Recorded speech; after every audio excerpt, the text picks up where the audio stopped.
We don't want to, we want kids to be aware, not scared.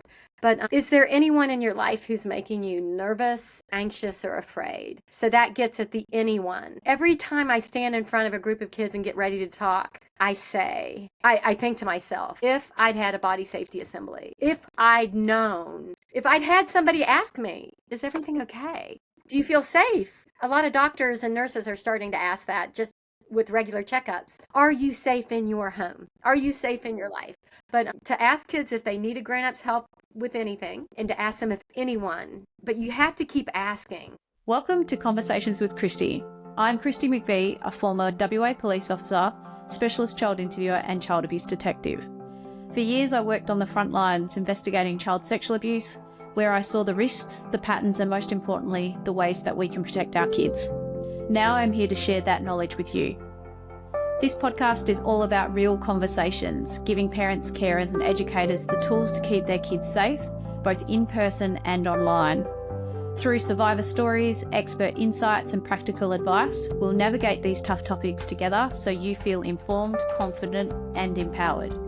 Because when we know better, we can do better, and our kids deserve nothing less. Content warning. Some topics and conversations can be triggering for some listeners. Listener discretion is advised as your mental health is important. Please refer to my website and the show notes for available support services. Good morning and welcome back to Conversations with Kristi. Well, it might not be morning for you, but it's morning for me, and I'm here with the wonderful Diane Tarantini, who is all the way over in West Virginia, USA, and it makes me so happy to connect with people from all over the world talking about this. I know it's not a happy subject for some people, but for me, it's happy that we can connect and talk about this all over the world, because every conversation that we're having around these topics is changing our child's safety, it's changing our futures, it's breaking down that generational trauma. So Diane, thank you so much for coming and chatting to me. And I know for anyone who's listening, we've had a little bit of like time zone problems. We didn't know whether we were doing it now or in 12 hours time. It's been an interesting morning. So thanks. Very glad to be here. Thanks so much for having me. I love that. I love that when I said, "Hey, I'm here. If you want to jump on," and you're like, "Yep, I'm here." I love that we didn't have to stress about it. And I was explaining to Diane that this is a very like conversational podcast. We're not like strict on what we're talking about. It can go anywhere. So yeah, I hope that people understand just how easy it is, because we don't have to make it all. It is difficult topics, but we don't want to make it so that we, it's not what's the word I'm looking for, it's like we're humans, we've got human lives, we're trying to just do the best we can. And I tell you what, at the moment I'm just doing the best I can. I was explaining to Diane that my husband Brad, he's been in hospital, he's having cancer treatment at the moment, and it's gone haywire. His body's just doing all sorts of weird stuff, and I think he thought he was going to get away with not having like any symptoms from his treatment. And then next thing, bam. And he was totally thrown for a loop. And, he's been in hospital for 4 days now, and he's actually getting released today. Released like he's in prison. He probably thinks it's like prison. But yeah, anyway, so that's enough about me. We're here to talk with Diane about her. She's an author. I'm not going to tell you everything. She's going to tell you all about herself, but she's an author. She's written a children's book and an adult and a memoir. She's a body safety educator, and yeah, doing the work where a lot of people don't want to talk about this stuff, right? So Diane, tell everyone about yourself, because we want to hear all about you. Okay. I often tell people that ever since the 4th grade, I've known 2 things. 1, I'd get counseling, and 2, I'd write a book. And it's strange when I reflect back that at 9 years old, I knew I'd need professional counseling to get help for what I'd been through. But I also think that knowing, like a friend of mine, it's odd when you write a book like this, a memoir of difficult childhood circumstance. People that have known you for 40 years will read it and go, yeah, how did I not know? And it's just because survivors hide it well until they can't hide it anymore. But one of my friends has said, I don't know how you like survived it. And I said, I think the two things that I always, they were like goals. They were like goalposts, and no, heading towards those, that's what helped me stay sane, kind of thing. But my story is that I was one of four children. My mother was a registered nurse, and my father was a university professor of psychology. And with my siblings, I had a brother. I'm the only girl. I'm the youngest child. I had a brother who was 5 years older than me, and he sexually, emotionally, and physically abused me and another one of our brothers. And I I've disclosed three different times, like once as a teenager, once when I was um, pregnant, um, and then when I went through counseling, and counseling is expensive, so I asked my parents to babysit for my children and to help us afford counseling. But now the line I've been using recently is as a body safety educator and as an author. And I do live events and I do a lot of education on social media.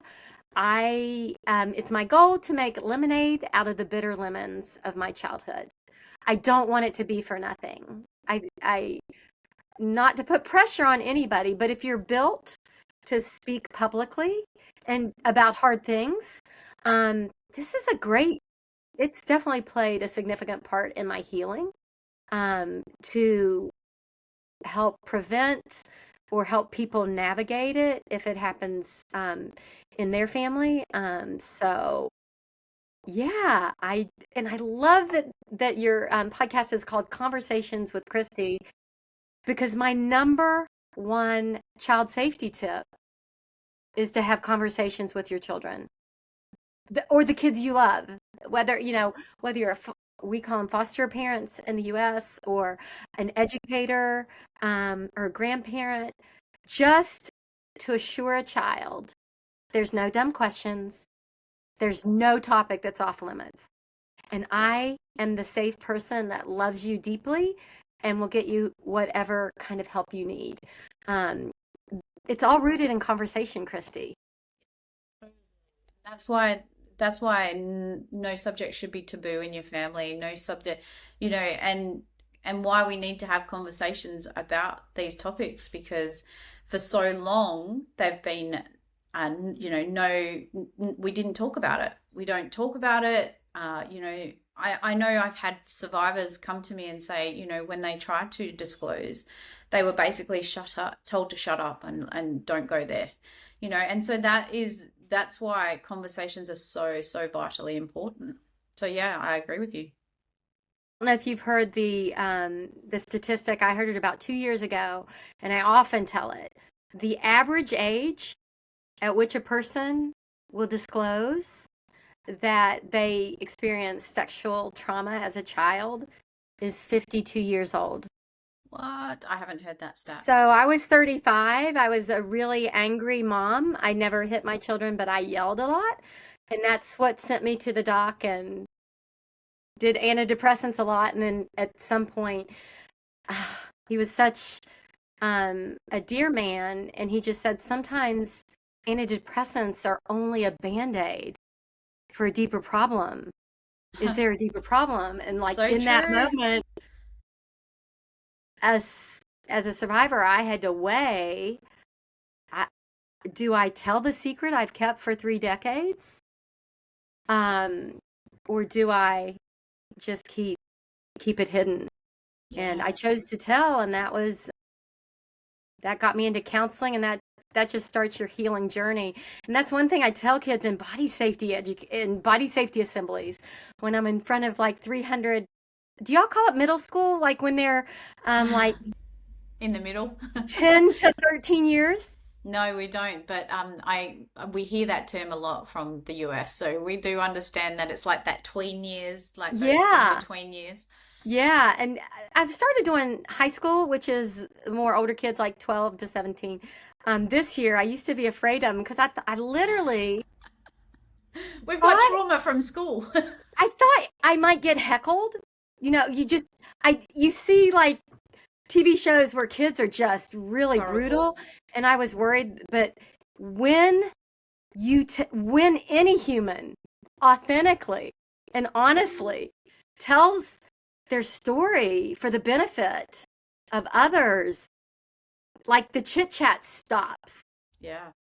And just this year, and this has been so beautiful, and maybe it's because I'm adding in like the missing link because I've always told them I'm a survivor of child sexual abuse. It was familial, intrafamilial sexual abuse, incest.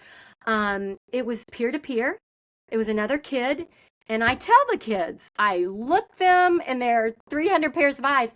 I said, kids, listen to me. This is the fastest growing, one of the fastest growing categories of child sexual abuse is kids doing it to kids. Yes. And I tell them one of the reasons I want you to disclose is because this creates a significant emotional wound.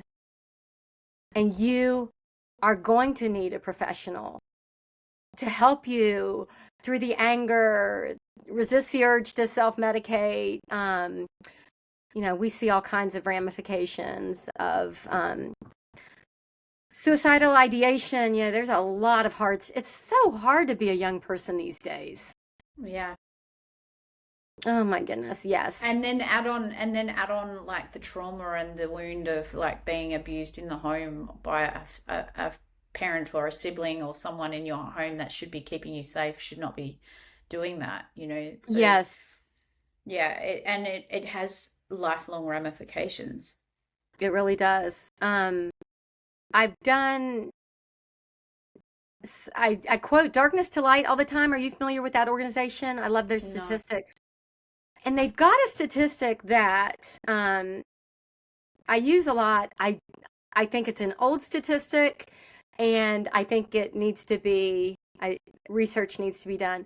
They say that of all child sexual abuse, 34% of the incidents are initiated by family, either primary or extended family. I had a woman, I was at a conference in Washington, D.C. last summer, and I had a woman from Tennessee come up to me and say, she had a much more Southern accent than I did. And she said, in Tennessee, it's 60%. So, Yeah, and it's a David Finkelhor statistic, but it's from 2012, that 34%. yeah. I We've got know. updated statistics in Australia You from do? 20.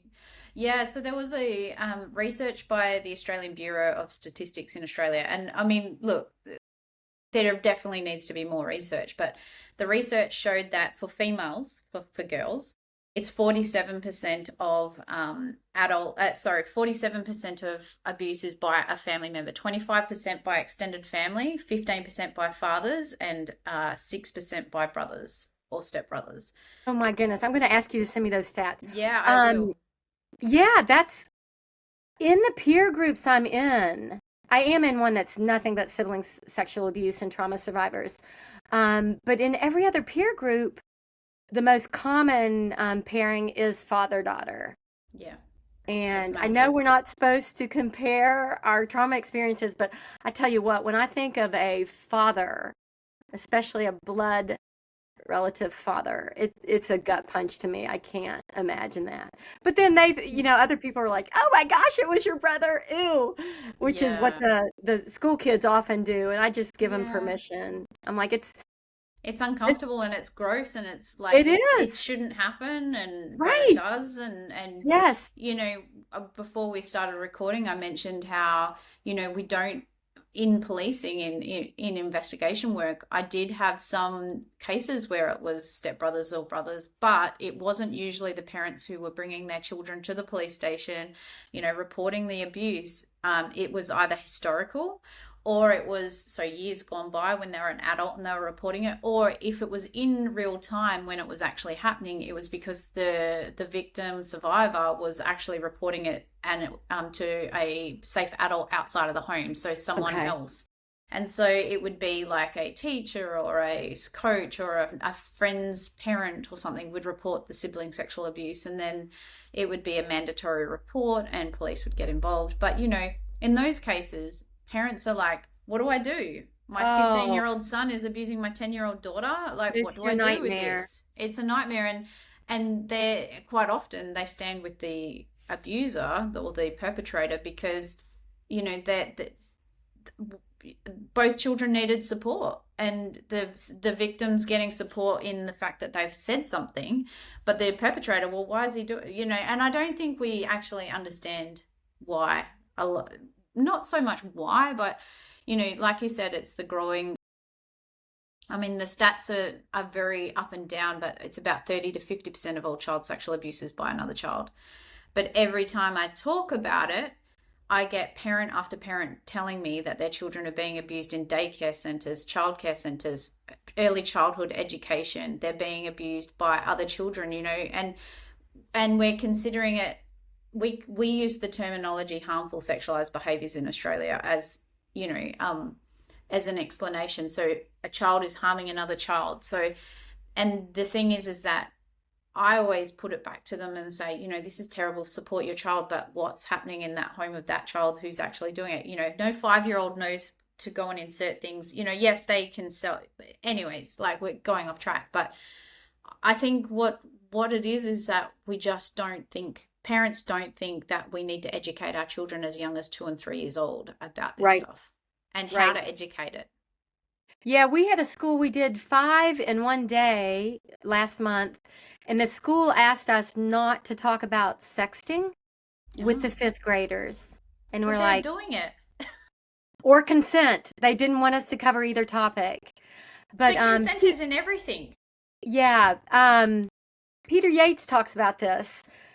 He says one thing we're finding is that grown-ups, including professionals and social workers, have a hard time grasping that a child can harm a child sexually.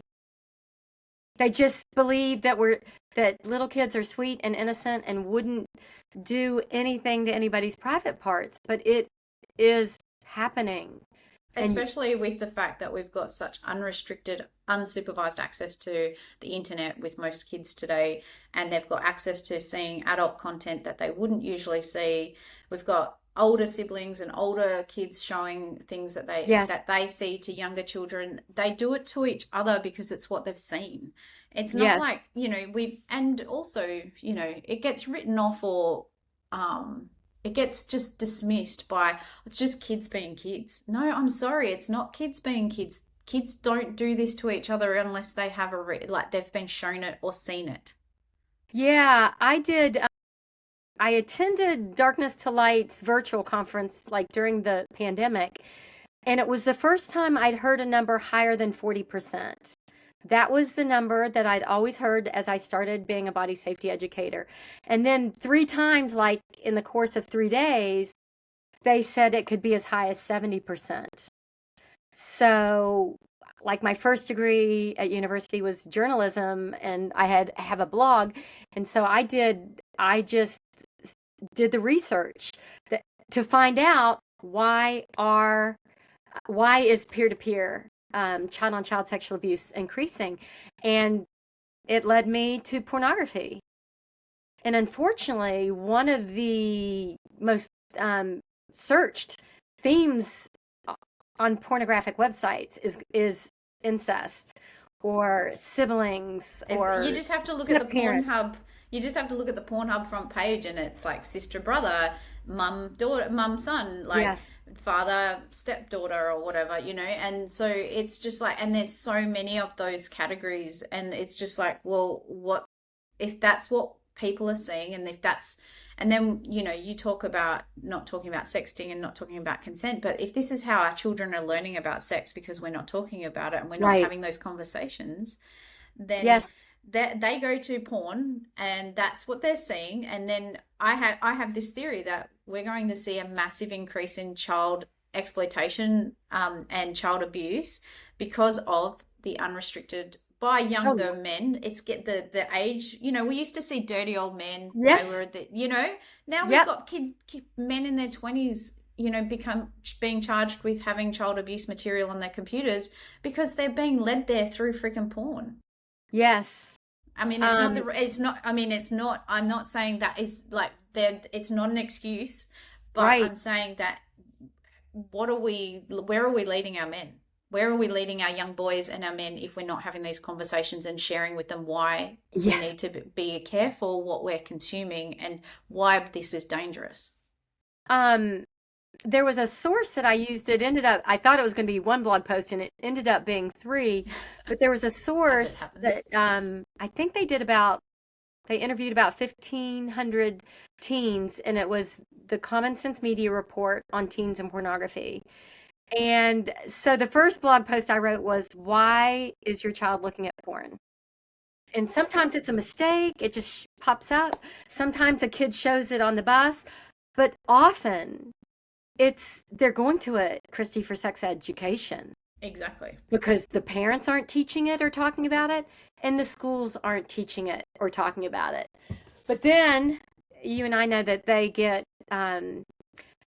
way more than they bargained for, because they get misogyny, they get racism, and they get the violent and aggressive sex, which I haven't talked about this a lot on podcasts, but I was doing a YouTube sex ed lecture series, and the woman the week before me was talking about the rise of rough sex. I don't know if you've heard about this at all. Yeah, I have, She's yeah. brilliant. Debbie Herbenek, her book, Yes, Your Kid. I mean, we have teen girls getting choked during making out. That's not okay. And so it's like, just when I think I know everything, just when I think I've heard everything, just when you think it can't get worse, um, I asked this researcher, I was like, Dr. Debbie, if a school would let me talk about this for 5 minutes during a body safety assembly, what should I say? And she said, they won't let you talk about this. There's no way. But she said, if you could, you have to tell them that sexual choking is strangulation. And it comes with the risk of death and brain damage and losing your sense of smell and sexual trauma. She tells this story. Is this okay to talk about? Yeah. Okay. I'll put there will be a content warning at the start, and and people are used to these kinds of conversations in this podcast. Yeah.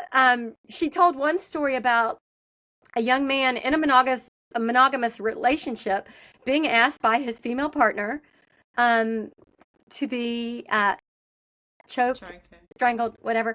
And Kristi, she lost consciousness for like 3 minutes, and he literally thought he killed his girlfriend.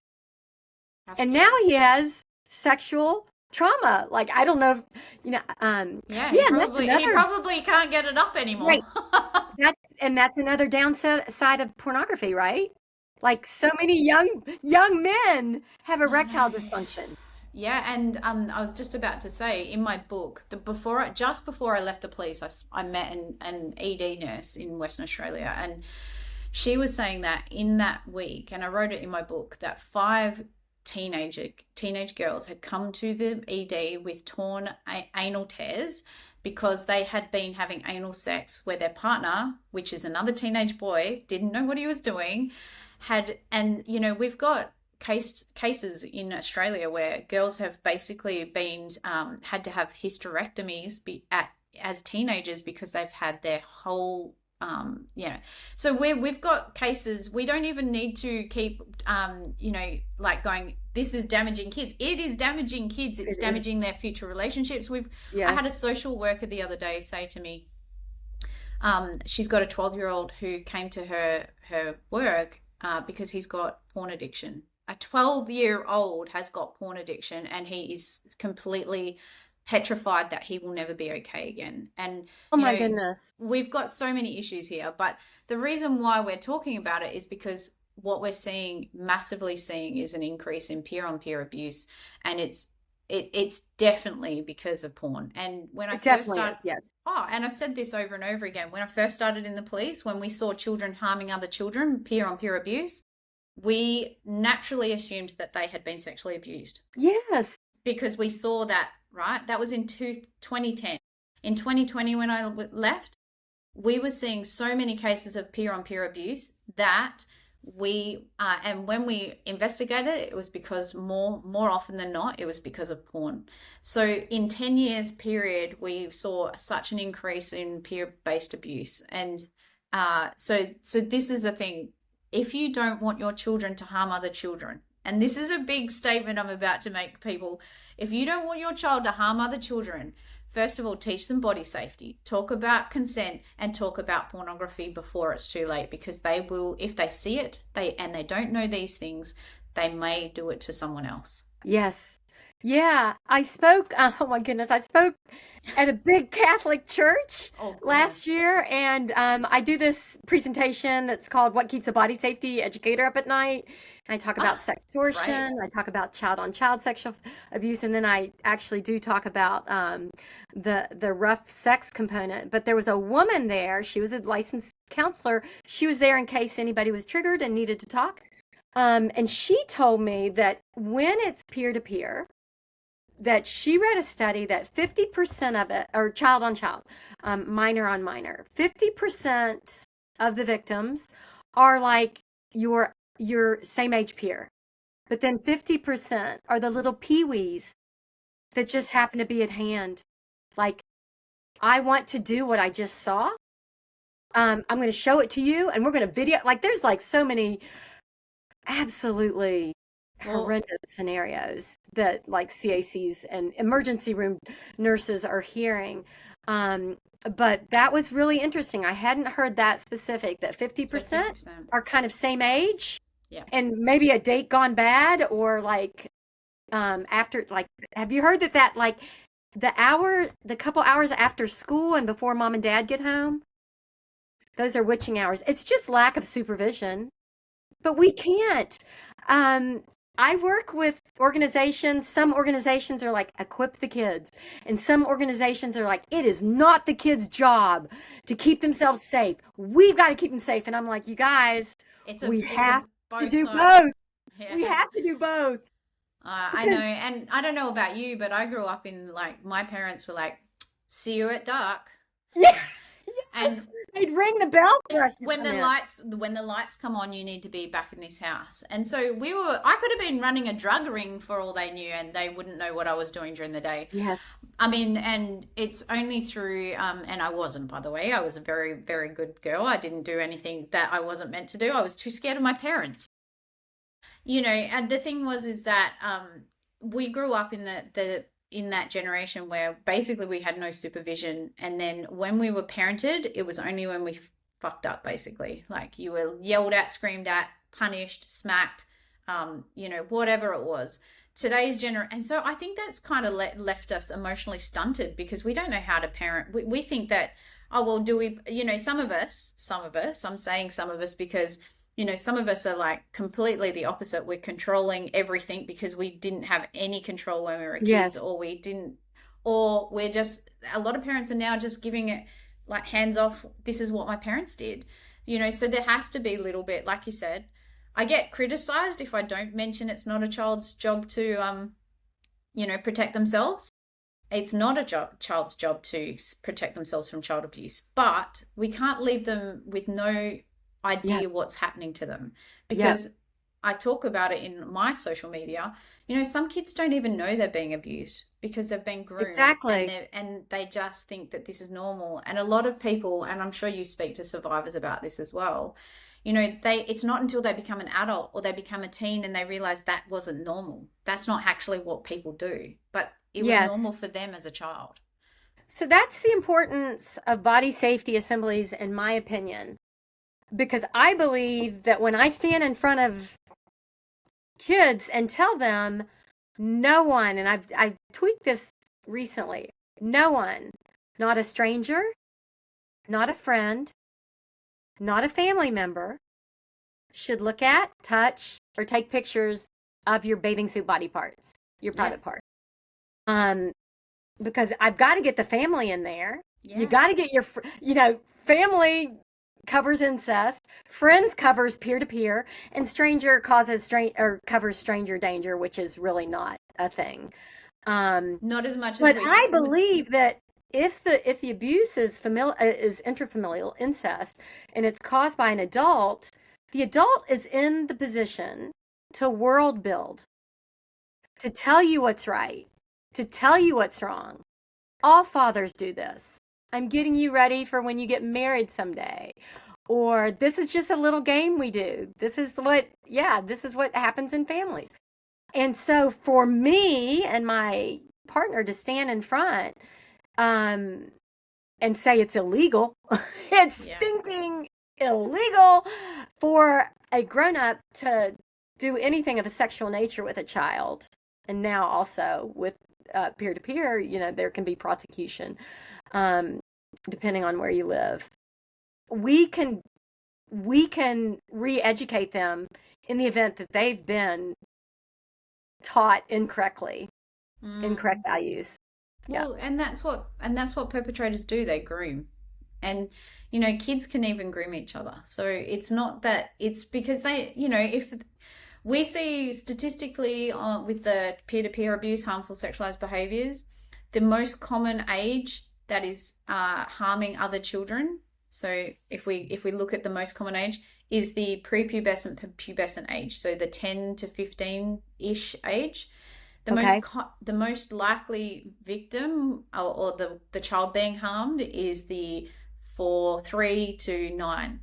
So we're looking at children who are going through puberty, harming children who are younger, don't have knowledge, are naive, and they don't know what's happening, or they don't have the power the strength and power to control what's happening.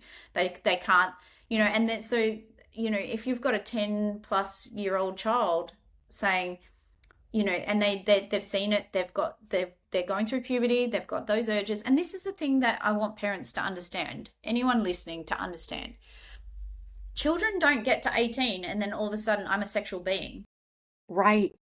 We're seeing children who, we know that children as young as 2 and 3 masturbate because they realize that their genitals feel good when they touch them. Yes. Right?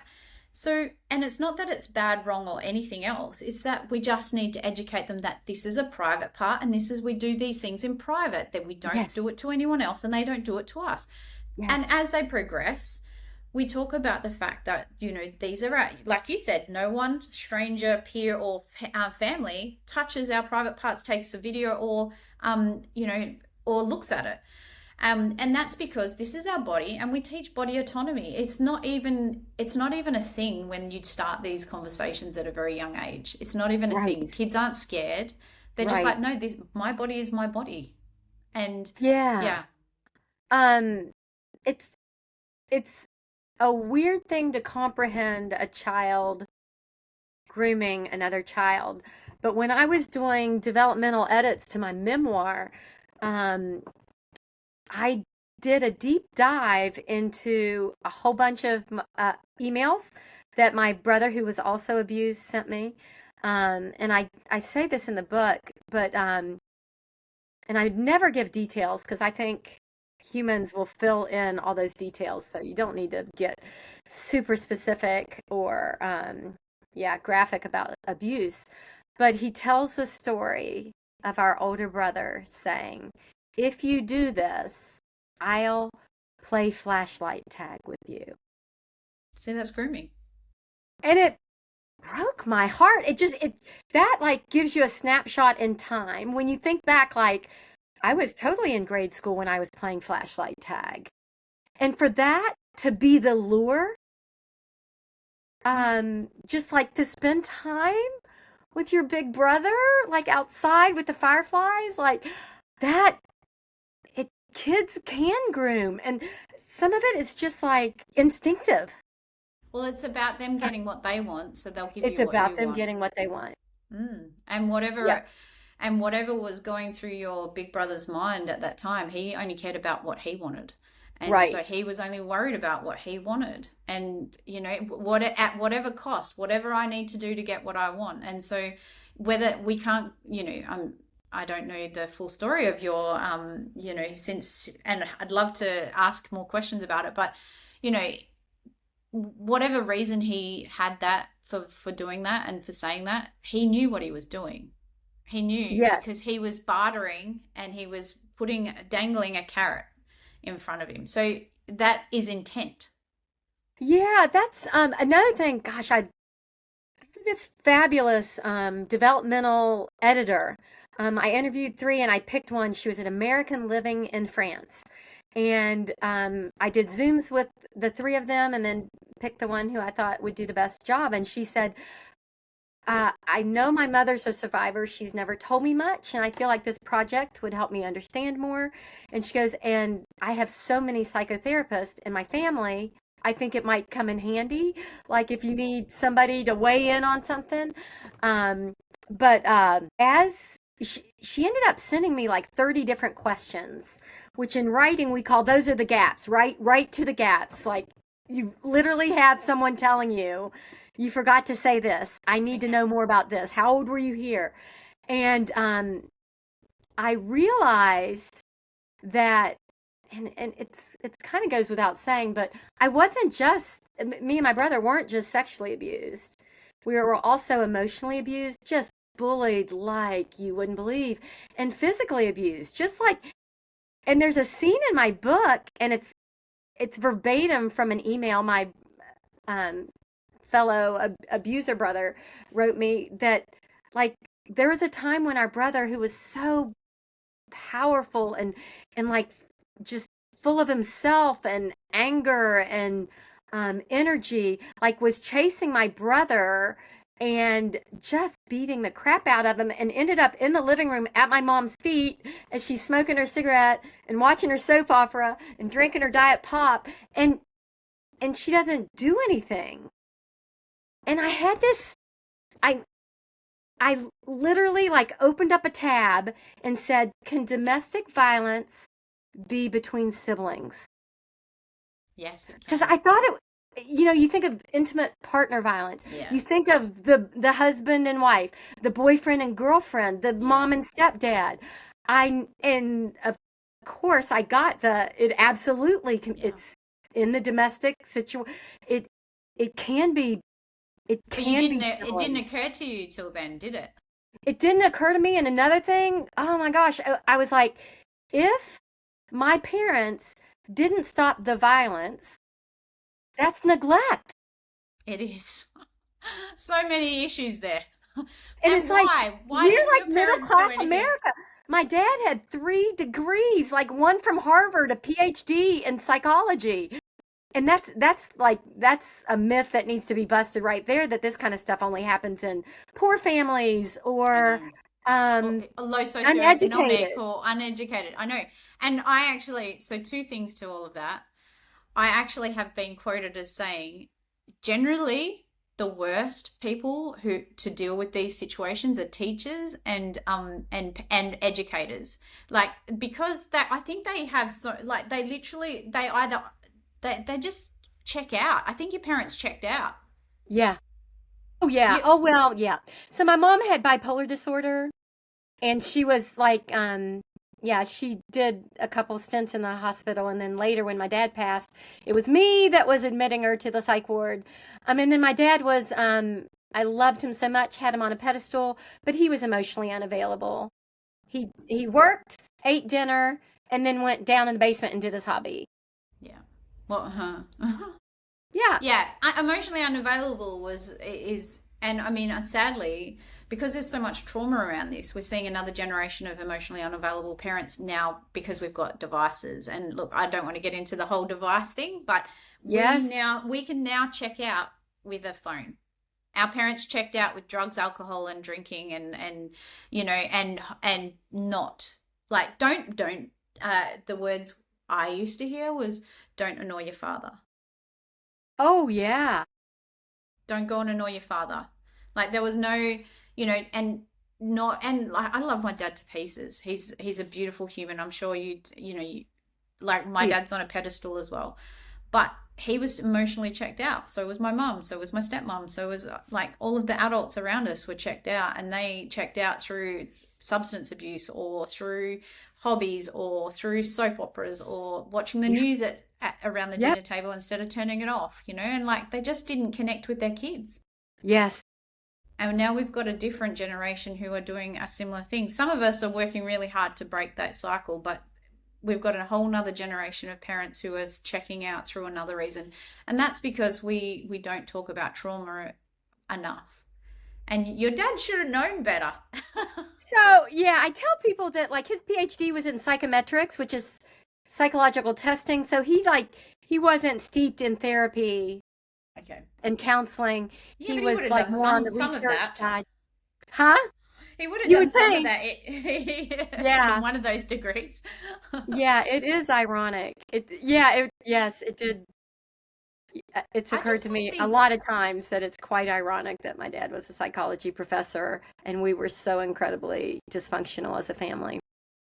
Oh, but I've spoken to survivors whose parents were pastors, and they were heads of churches, and and both parents, like mother and father, were like, in the Anglican church, and their both parents were completely abusing them in the background, like father and daughter siblings were abusing, and and then in the community they were this pious, very high up, put Oh, on a yes. pedestal people, and they were like, and again they were like googling, is this abuse? And it wasn't until they asked me, I was like, do you realize that that is like psychological abuse? This is that, and but yeah, they it was because that they were on this pedestal and everyone believed that they were. And this is why it's a problem when we put people on pedestals, right? It's a problem when we think that the police, teachers, all of these people who are in positions of power and authority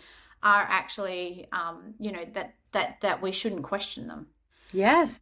Because everyone, in my experience, anyone can be a child sex offender. Anyone can be. It's not everyone, but it can be anyone, and it doesn't matter what job they're in. Yes, exactly. I saw I actually organized a child safety summit here in my own town with a couple of other child safety professionals, and one of our speakers his topic was when the abuser carries a Bible, and it was one of the most brilliant presentations I've ever seen, Wow. because he just That's said, giving me chills, because yeah, we're not, yeah, Australians aren't as like, religion isn't a massive thing in Australia, because yeah, we do have obviously religious sections and stuff like that, but we're just not as religious in Australia. So but it's the same with like police. Like I get a lot of, because I'm ex-police and ex-detective, I get like, police are pigs, police do it, they're the biggest pedophiles. And I'm like, well, actually, like, they're no more than any other section of the community. Like, they're everywhere. They're in every job, every place, everywhere. yeah, and especially places they can have contact with kids. Exactly. Yeah. So, Diane, I'd love to hear more about, I know that a lot of survivors, you've obviously done the whole part. You said, I knew when I was 9 years old that I would write a book and I would need therapy. Now, that is an intro that I've never like heard before, so that was pretty cool. But I guess what I wanted to ask is, when you started therapy when you became a parent? Is that right? On my Or third child, yeah, let's see. So after second little girl was born and I was yelling a lot, I went in for the antidepressant. And then we had our third child and I went off the antidepressants because I didn't want to have any pharmaceuticals in my body when I was pregnant. And I thought maybe it won't come back. Like my doctor had called it moderate depression. It wasn't clinical, thank goodness. And it was situational? yeah, so our I started therapy when our son was 2 months old. Um, and it was anger. I tell people I believe anger is one of the main things you can look for, because I just feel that you have so much rage because you had no control over your circumstance. And that's, I wanted to control like my children. Um, it was just like displaced control. And so I didn't want my kid, I called myself mean mommy, and I didn't want my kids to look back on their childhood and call me mean mommy. Um, and so that's why I disclosed to um, my the doctor, and he wrote me that day. He wrote me my prescription for my antidepressant, and then he used the same prescription pad and just kept tearing off sheets and writing on the back a psychologist, a psychotherapist, a psychiatrist, a clinic, a counseling practice. And he goes, just Do one of them, any of them. just yeah, just go through them until you find the right fit. And thankfully for me, the first one was the right fit, and it was a, a counseling practice that specialized in PTSD. Oh, wow. Yeah, because you would have had PTSD. And Yeah. I'm wondering if so I mentioned this in like other podcasts, and I talk about this. Like, sometimes parenting is the trigger that, so you might have suppressed. So a lot of people suppress their abuse from childhood. And when they become a parent, it's almost like it slaps you in the face again, and you're reliving things because your child is like it. You see you in your child, right? And you don't want that to happen to your child. So then all of a sudden, all of these memories start coming up, and a lot of, we don't talk about this enough, because then all of a sudden you've got repressed rage and rage coming out, and you're not coping with your kids. And we've got parents who are struggling with, or mothers who are struggling with postnatal depression and all of these things. So, and then we diagnose them with postnatal depression, but maybe there was something else there. Yeah. I remember because I had like abandonment from my mom when she left when I was 7. I had this massive abandonment issue, like trauma and wound, and when I was pregnant with my daughter, I was having nightmares like all through my pregnancy about just leaving my daughter places. Or I didn't know I was having a daughter. I just knew I was having a baby, and we didn't know until she was born. And I was leaving my baby in like post offices and shopping centers, and I would drive off and leave her, and then I would come back, and the baby would be missing, and I'd be searching, and I'd be crying. I'd be sobbing in my sleep. And I think that was just because I'd never really actually dealt with the abandonment trauma that I had from that instance. Yes. And then but that was, and I had other traumas over the years, and when my daughter hit those ages, these were all different traumas. They just came up again, and I was like, oh my gosh, this is crazy. Like, so yeah, it's really important, I think, for people to realize that you can, once you have kids, it changes the game for you. I'm going to read something from my book. Can I do that? Yeah, I can't wait. Because this is exactly what you're talking about. Yeah. And it wasn't in the original book, in my developmental or manuscript. My developmental editor asked me to put it to put it in, because this was exactly what you're talking about, my inciting incident as a young mother. And it's the prologue. I remember in the first home my husband Chad and I owned.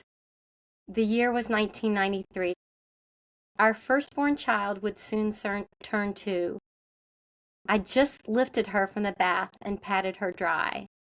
Still in her hooded towel, she flitted around the bathroom on her tiptoes, performing what we called her the doot doot dance, named after the silly song she sang during this ritual.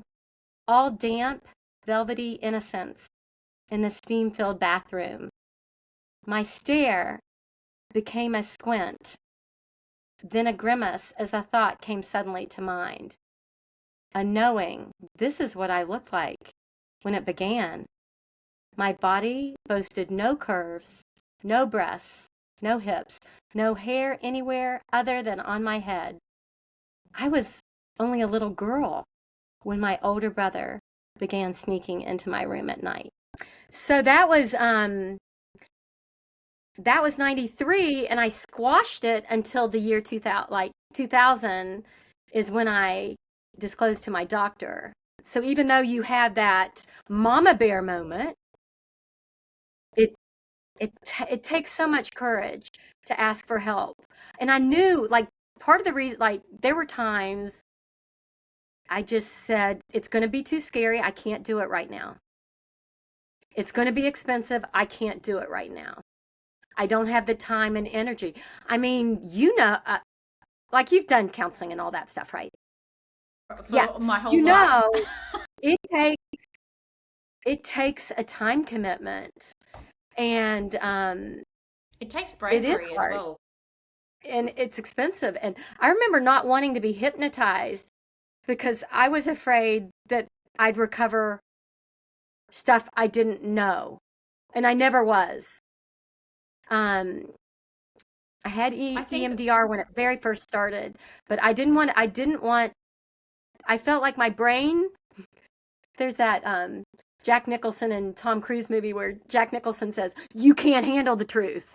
yeah, And I felt like my brain is only giving me what I can handle. So yeah. I didn't want to uncover more. And I don't think that I think my therapy experience was still valid, even if I didn't go digging too deep. And you never know. Like I have people come to me and they're like, I think I had something happen when I was a little. And I talk about, and you might know more, you might be able to add something to this. I have parents come to me and they've got children who are under 3 and something's happened and they're like, oh my God. And I'm like, well, in actual fact, if you don't mention it again, they won't remember it, but their body might. Because under 3, our brain is pruning so quickly. They're pruning all of the neurons and like all of the nerve, and like it's happening so fast, you're developmenting so fast. So this is why in most cases, and I only learned this after I left the police, but during the police we didn't interview children under the age of 3 because they it could have happened one day and they won't remember it the next. And but we've got people who are saying, I think something happened, I have like this distant memory, but I can't, like, when you've got a memory and you can't grab it and you can't pull it out, you just know Yes. something's happened.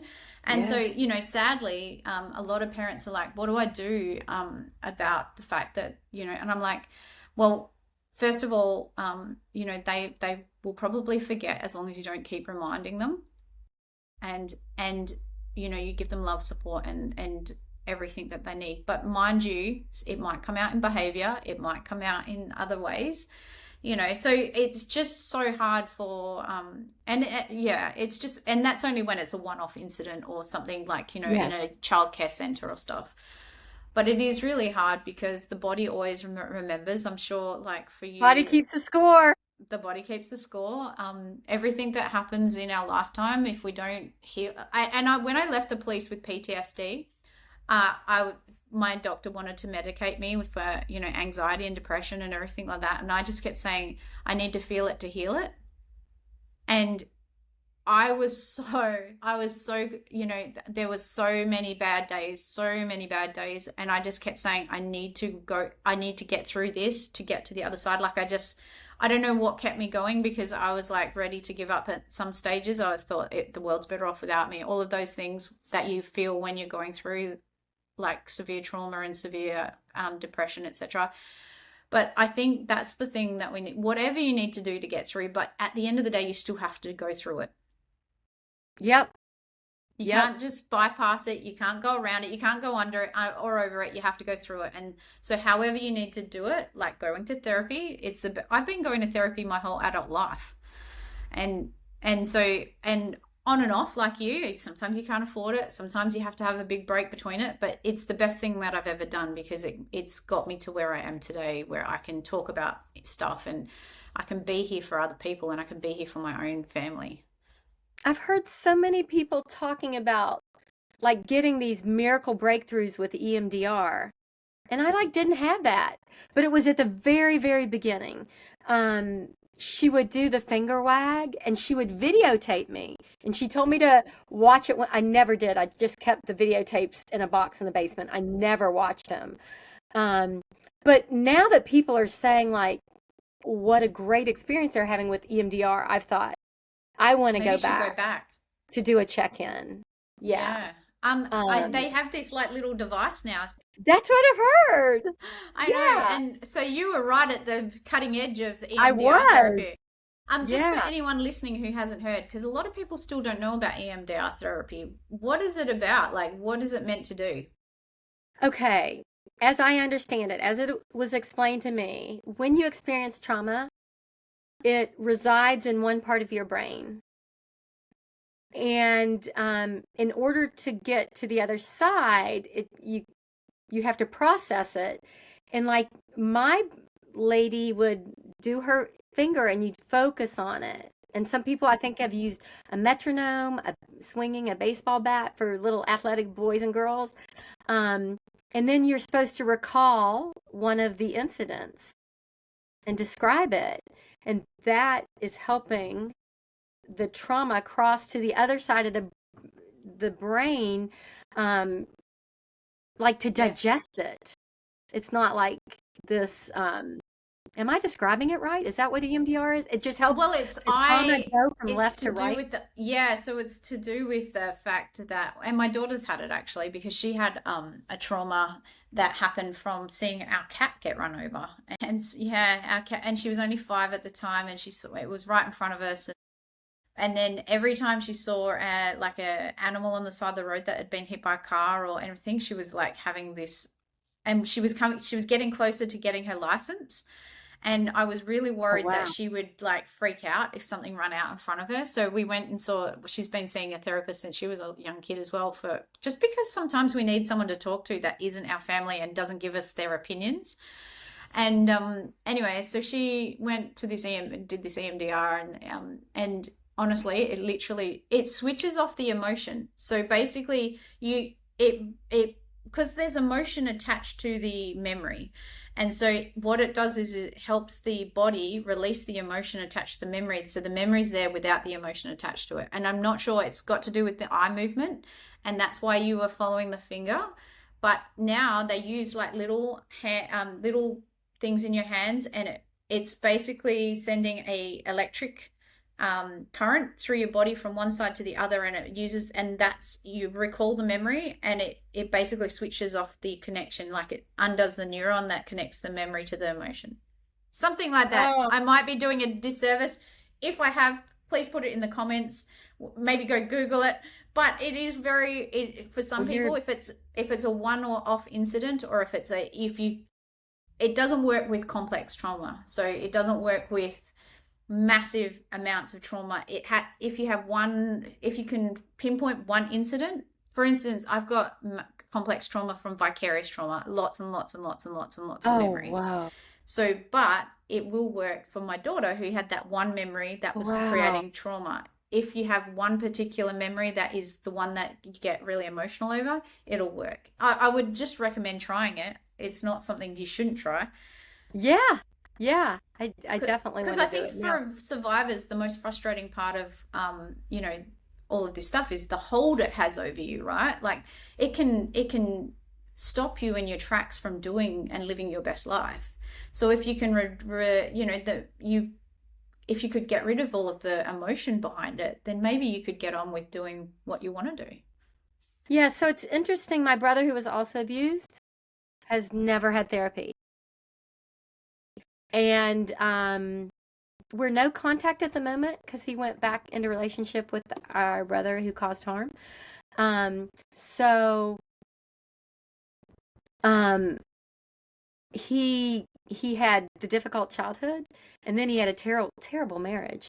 And I recommended it to him so many times, and my husband did as well.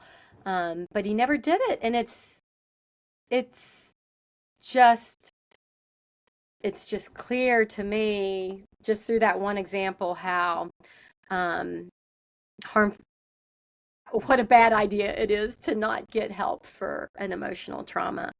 I would say the reason why first of all, men are really can be really hopeless. Sorry, guys, you can be really bad at getting help because you think that you need to be the tough, the provider, all of that. Second of all, it's probably why he has contact with his abuser, because the fact is that he doesn't believe he deserves better. He's got like emotional, psychological, and physical sexual abuse. Like he's got the Yep. trifecta plus. Yep.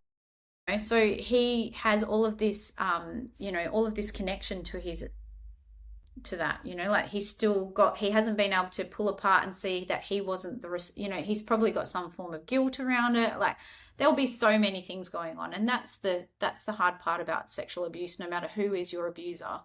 It's sometimes, and I don't say this without considering, sometimes it's easier to disconnect from your abuser if they're a stranger, because Yes. that's a boogeyman. Yes. Like that's the boogeyman that, they're not someone who lives in your home, who you love. Because, one of the things that I had to reconcile when I was interviewing children was, sometimes kids still love their abusers, Yes. especially if they're family. Yeah. And Yeah. it doesn't make sense to them. Why are they still hurting me? I love them. Why do they hurt me? Yeah.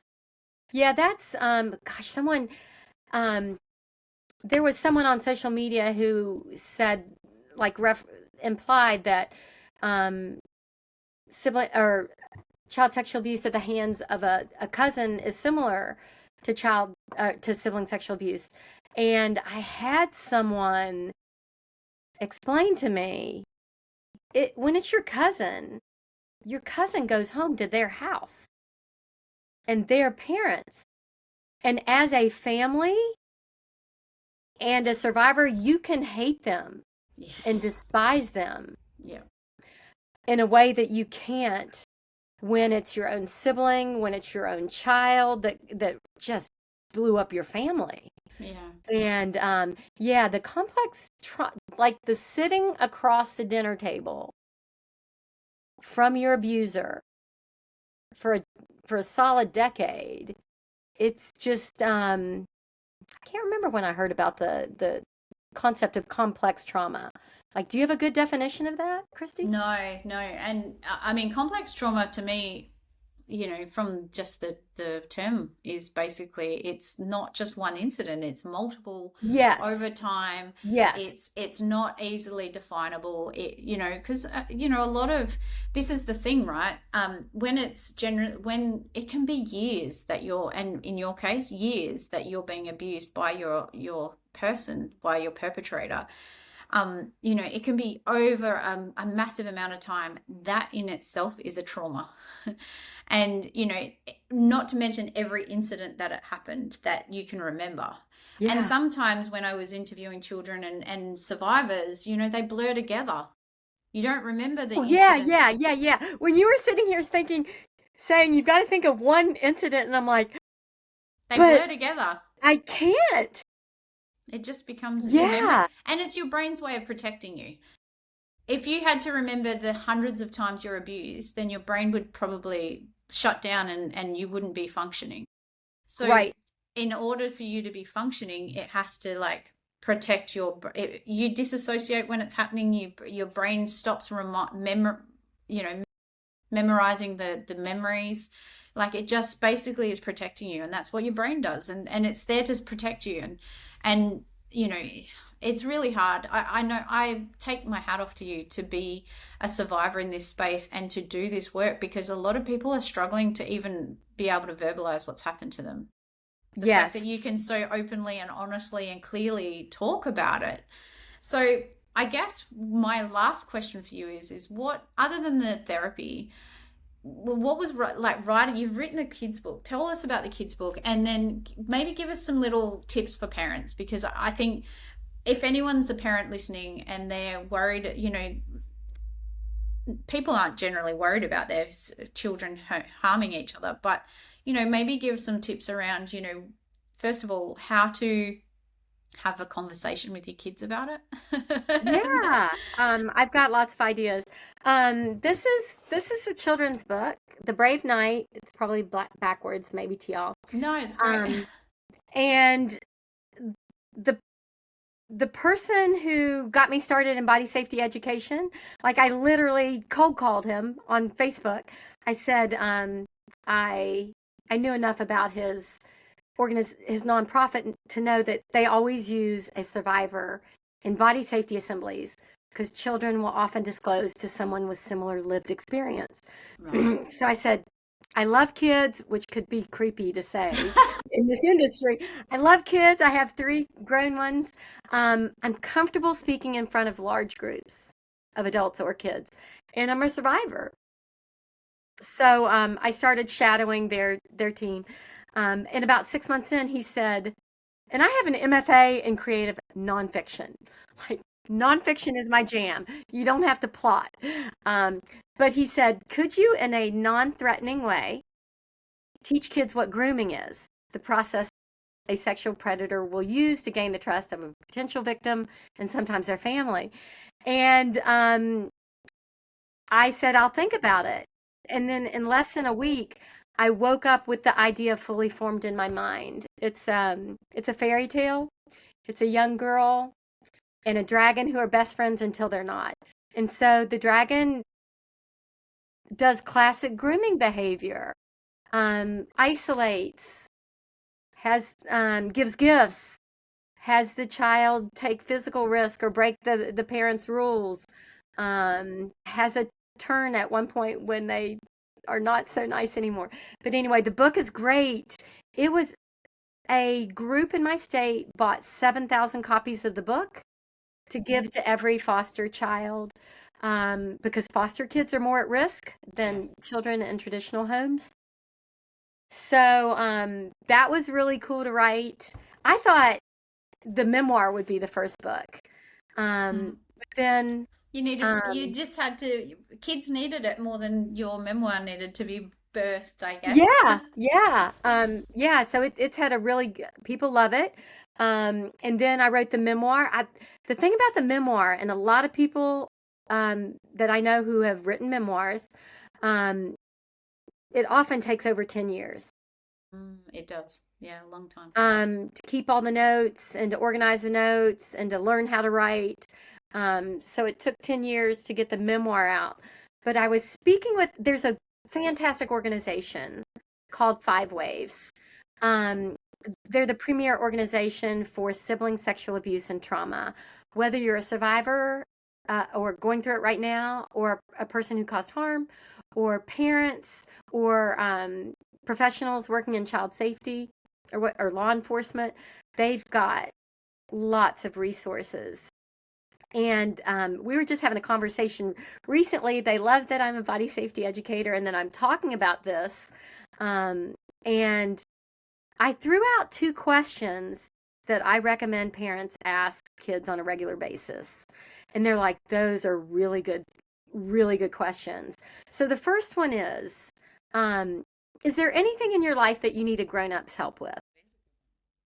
So whether they're trying to pick their college, or they want to learn to ride a bike, or there's a bully on the school bus, or someone's grabbing their butt in the halls at school, like I need a grown-up's help with that.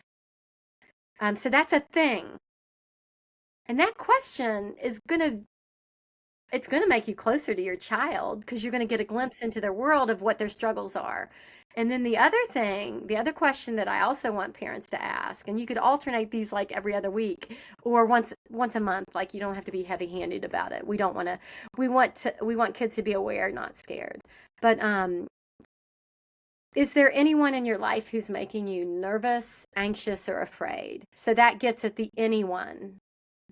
And I every time I stand in front of a group of kids and get ready to talk, I say, I think to myself, if I'd had a body safety assembly, if I'd known, if I'd had somebody ask me, is everything okay? Do you feel safe? A lot of doctors and nurses are starting to ask that just with regular checkups. Are you safe in your home? Are you safe in your life? But to ask kids if they need a grown-up's help with anything, and to ask them if anyone, but you have to keep asking. My Well, it's one not a friend who's a one-off prosecuting conversation. attorney tells a story about a teacher who reported to Child Protective Services 19 times, Kristi, Not surprised. and CPS never investigated.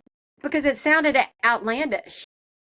And then the last time they actually sent somebody out to the house. And what do you know? The kid was not lying. Huh. Well, kids don't lie about, So like, that's why you keep asking. I Keep know. ask. You must be persistent. Even if even if they roll their eyes, even if you feel like, oh gosh, I'm getting on their nerves. It's easier to prevent a mess than clean it up, Mm, yes, preach. because healing is a lifelong journey. So just keep them safe so they don't have to heal from this. But those are the two, just constant conversation. No, um, the woman, Dr. Debbie, that I recommended her book, Yes, Your Kid, she said, have your conversations when you're driving to piano lessons or soccer. When kids in the back and you're in the front, you don't have eye contact, so it's not super awkward. And you just say, I was listening to the radio and I heard this really crazy story about sextortion. Yeah. Have you ever heard of this? Or Know of anyone? um, I know you've been asking questions about dating. Are there any questions you want to know about relationships or physical intimacy? If I don't know the answer, I'll get it for you. Yeah. But you've got to make your child and the kids you care about believe that you're safe. I think also, to add to that, you need to have those conversations early on so that it's Oh yeah. normal. You Yeah. don't just start talking to a teenager when they're a teenager and they're not turning to you for advice, they're turning to their friends or the internet. Have those conversations when they're little people, when they're, Oh my goodness. talk all the time with them. Yep. What's happening with this friend? Oh, what happened with that? Make it so that they turn to you for the conversation, and Yeah. they can unwind and debrief with you.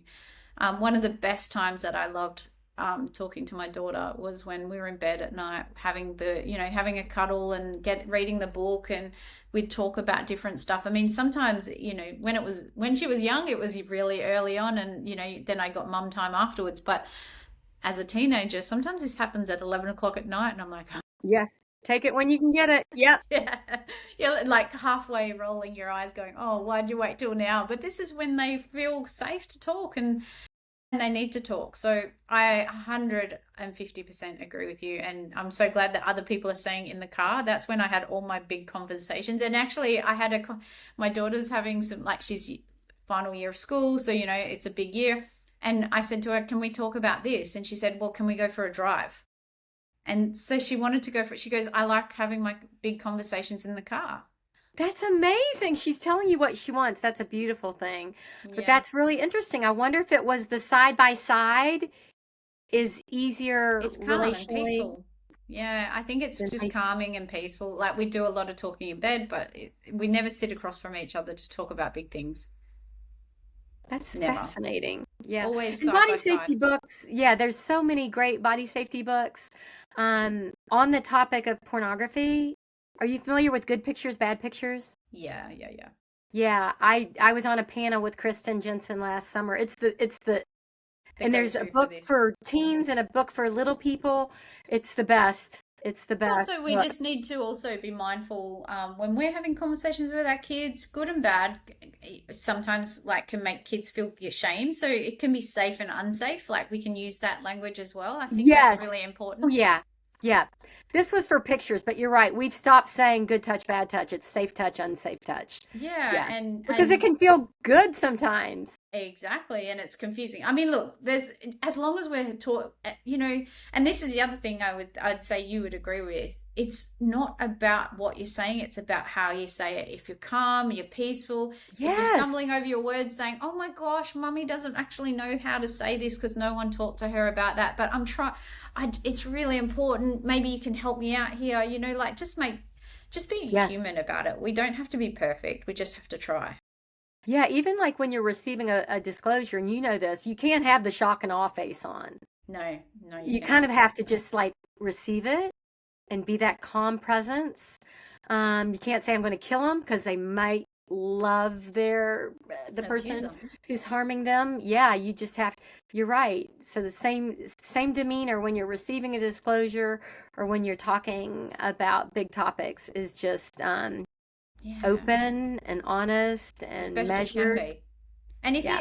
you make a mistake, and you just go back and say, you know what, I don't like how I, and I've done this so many times. Gosh, I've like mama bears like blown up about, the bullying or something, and then I've gone, actually that's not helpful, gone back and said, look, I didn't actually cope with that very well, I didn't react very well, I'm so sorry, like you were trying to tell me something important and I didn't listen properly, or whatever. And I think that's the thing, like we're humans, we're learning. I My think daughter gets, apologizing to your kids is super important. oh I yeah. did that to all my grown kids. I was like, so I was going through therapy and I had a short fuse and I didn't mother you as well I as said I the should. same thing Yeah. today. I said, my daughter was sitting here and I said, one day you're probably going to look back and go, you left me with trauma. And I said, and I'm sorry. And whenever you want to like come to me and talk to me about it, if it ever comes up for you, I'm here to listen, and I'm sorry, like sometimes I don't think I parented you very well. It actually was a conversation I had before we jumped on. So, and she's only 17, but I think the thing is that why it's important is because, we do the best we can in the moment, but we're not always going to do the best that they need. We think we're doing the best, but they might not think we're doing the best. And it's not about us. Oh my goodness. There's this line in my book. Do you know, and I don't know if I'm going to say his name right. Gabor Mate? Yes, perfect. Okay. I watched a video of him. I can't remember if it was before or after I wrote the book. Because my mom's token phrase was, I did the best I could. And Gabor Mate says, they may have done the best they could, but that doesn't mean it was enough for the child. And I said, there you are. That, and as I reflected and wrote and have more understanding and empathy for my mother, I realized that she probably did the best she could. It just wasn't Enough. It wasn't enough. Um, oh my goodness. That's Yeah. a whole nother podcast, I think. Yes. Yeah. Well, I'm sure that listeners will want to find you and learn more about you and grab your books. So tell us how we can find your books. Okay. The Brave Knight and Everyone Was Silent are both on Amazon. You can get signed. Oh gosh, you guys are in Australia. I'm not gonna. No, Someone but if ordered a if book from Australia and shipping was like $30, oh and goodness. so I refunded her money because it was only $5 shipping on my website, and said, I love that you wanted to order it from me, but can you please order it from Amazon Yeah, it's too because much. yeah, it'll take you too long to get it. Yeah. So DianeTarantini.com, I have a ton of blog posts Yeah. about child safety, exit strategies, personal safety plans, safe adults, Perfect. sibling sexual abuse, the children in pornography blog post. So DianeTarantini.com. Yes. Um, I'll put them in the yeah, show in the notes, show but notes. I'm on Instagram I can't as wait. Writing Diane T, which I know isn't very catchy, but it's what I am. And I do a lot of reels and a lot of social media posts and carousels Yeah. on risk factors of child sexual abuse Amazing. and sibling sexual abuse and how to tell if your child might be going through something hard. But yeah, I think I do my best child safety work on Instagram Yeah, and yeah. my So that's the website. best place. Yeah, I'm the same. I do my best child safety work on Instagram as well.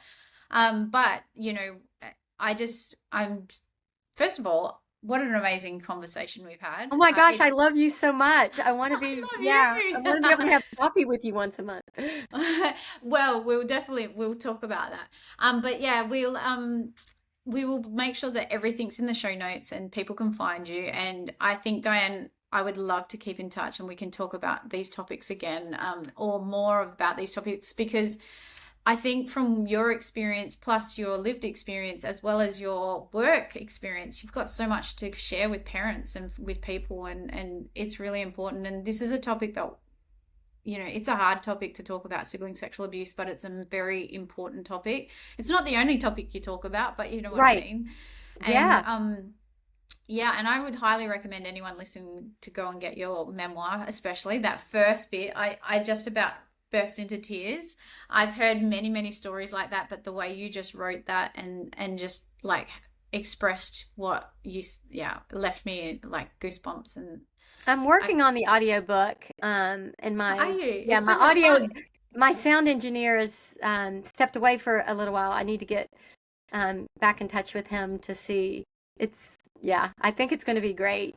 But editing, I recorded my book and it was so much fun, but I when I recorded my book, I did it in a 3-day period, like 16 hours in the recording studio. So when, for anyone who hasn't listened to my book and goes and reads it or gets it in audio, from the first day to the very end of the book, you can tell my voice changes over the oh period yeah, because yeah, yeah. it was so, Oh my I was gosh, just, yes. I laugh about it now. I should have probably like did it in more weeks, like, betterly, I think, given my yeah, I voice did it in time. a, like, yeah, I went over to a friend's house who has a sound studio, and I know from day to day my voice changed, and Yeah. your your reading rhythm changes. So Yeah, just I people got have to. faster. So if you listen to it, if you just listen to the first bit and the last bit, you'll laugh because it sounds like I became a chipmunk. No, not quite, but Oh my um goodness. well, thank you so much, Diane. Thanks for staying up so late over there and doing this with me and having this conversation. We'll keep in touch, and Yes. please, anyone listening, please go and grab Diane's books from Amazon because I think they would be worthwhile to read. I apologize, Diane, I don't have a copy of your book, but I will be getting a copy for sure for for my own library. So thank That, you. yeah, that would be great. I think I think it's helpful. Like, I wrote my book and then I read Brad Watt's book on sibling sexual abuse. I'm like, they're like companion texts. What he wrote confirmed my life experience in our family environment. It's really interesting. If we do show notes, I'll recommend that book. I'll Yeah, for put a link to sure. that. Well, thank you so Okay. much. Thank you. Thank you for listening to this episode. Education empowers children, strengthens parents, and most importantly, prevents abuse. That's why I do this work, and that's why you're here. So truly, thank you. If you'd like more support or resources, follow me on social media under Kristi McVie or Cape-AU, where you'll find all the links in the show notes. You can also grab a copy of my book, Operation KidSafe, A Detective's Guide to Child Abuse Prevention at www.cape-au.com, where you'll find further resources and self-paced courses to help you in this journey of protecting your kids. If you found this episode valuable, please take a moment to leave a review or share it with someone important. Your support helps more parents and caregivers discover this important information and take action to keep kids safe. Check the show notes for extra links and support, and most importantly, thank you for showing up and taking action to protect your kids. See you next time.